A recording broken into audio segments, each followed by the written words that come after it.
I have a question to ask all the Igbos. If you're Igbo and you're not back to the East, or you don't even plan to come back to the East this Christmas, are you still Igbo? Tell me. Ekele Muno. Long time. I decided to give you guys an early Christmas gift with my present. Anyway, let's spend the day together while I gist you guys about my very experience with United Nigeria Airlin. So guys, first off, my flight was at 4:30, but obviously you have to be there 30 minutes to check. Because of Lagos and its crazy problems, I had to leave 1. Somehow 2, I was already there, so I had over 2 hours or more check in and do all honestly that. I'm not always this punctual to stuff, but Lagos traffic is going to humble you, so I had to leave very early. I was already on my way, and somehow 2, I was already so early, right? I have like 2-3 hours to like check in and everything. As soon as I got to the check-in point, I was very much interested in knowing how because much I've not had an ATM all throughout this year, and the only other options to paying is cash, so I needed to look for a place to get cash, and I needed to know how much estimate that I needed to get. Box was 30 kg at the dot, but I remember that in my hand luggage I had cream there because I asked them if I could take the cream. They said no, so I went close to the restroom to remove. Getting back to the counter, the lady at the entrance session said okay, instead of me waiting through the line because there was people there, about let me say 10 or 7 people there, so she took me to another line that there were just 2 people in front. It didn't take long, 1 person left, then the other person that was in front of me, I didn't want to mention this part though because she's not even part of the story, but she's now going to be included in the story because what the was how this lady came from nowhere. Remember, there's just 1 person in front of me, then myself. That means there was no other person on this line. This lady just came straight up, but she didn't come like front of the guy or front of me. She was trying to form another line. I told her, oh, this is the line. She ignored me. I was saying, can you guys just stand in the line? Like, it's just 1 person in front of me. Then me, like, what's the big deal? But I was not even interested in, like, you know, struggling with this lady because I wanted to know how much I needed, like, and I was already looking for where I could actually withdraw, like, find people. That was actually my interest because I knew they were not going to attend to me immediately. I would still have to, you know, look for a means to get cash. So I was not really interested in this lady.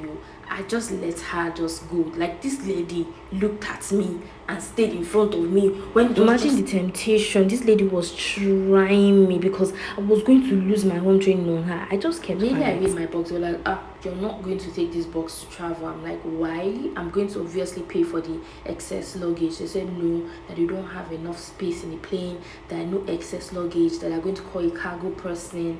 I was like, okay, when is the cargo person going to deliver? They said the next day, or I should better still discuss with the person when the person comes. My first instinct was like, okay, I should come buy an extra bag because I'm not sure when this person is going to be transferring, and by the way, this cargo person is going to charge me per kg, right? So better still let me go and reduce my clothes, or you know, take something I need, and I'll not need to pay the full 30 kg or 32 kg of extra luggage or luggage and forth. And by the time I came back, after you know separating my things from the things that are going to you know go through the cargo, I saw the cargo guy and he told me 400 naira per kg instead of the 1,000 naira. So it was fine. I paid him, and that was by the way. The next thing, I saw these people right in front of me attending to this lady, and she had whole luggage was about 70 something kg, and she had to pay 56 kg extra luggage. I became so confused. I was like, what's going on here?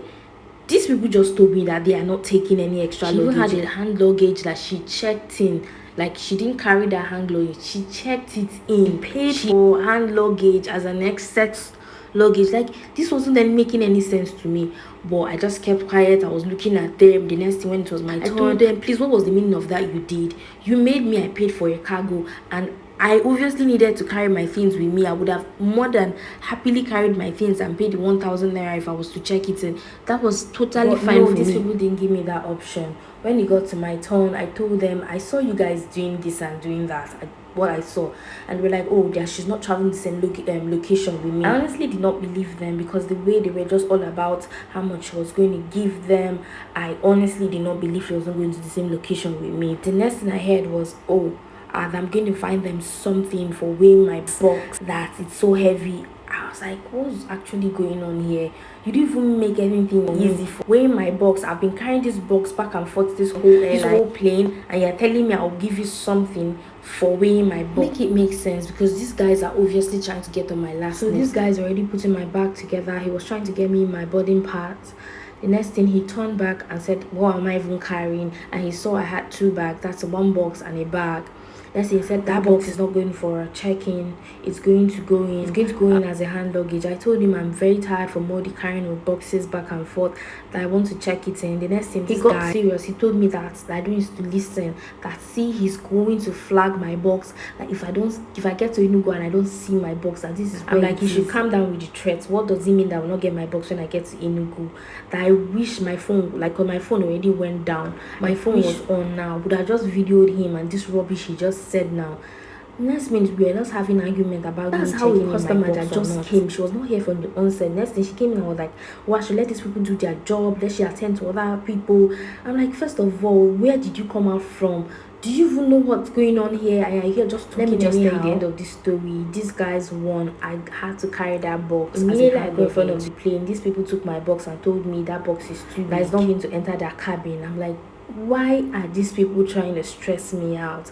That would have checked it in. I told them that this was the same argument I had with them at the counter, so why are they now trying to put the blame on me? Like I didn't want to check in the box that they refused to actually check in. She was very nice about it, so she just gave me my boarding parts for the box. And asked me what I apply on my skin because I was glowing. Thanks to the nicest lady in that airport for that day. And by the way, did you remember that lady that entered in front of me at the counter when I wanted to weigh my box? Do you remember that lady? That lady came again, and because I was the second person again, like standing in front of the plane where we just entered the plane, this lady cut the line that had like 20 people or more and came to the front and told me let her in. Because I'm petty, I reminded her who I was and the experience I had with her. The people around me heard what I said, and the next thing, she went shamefully to the back.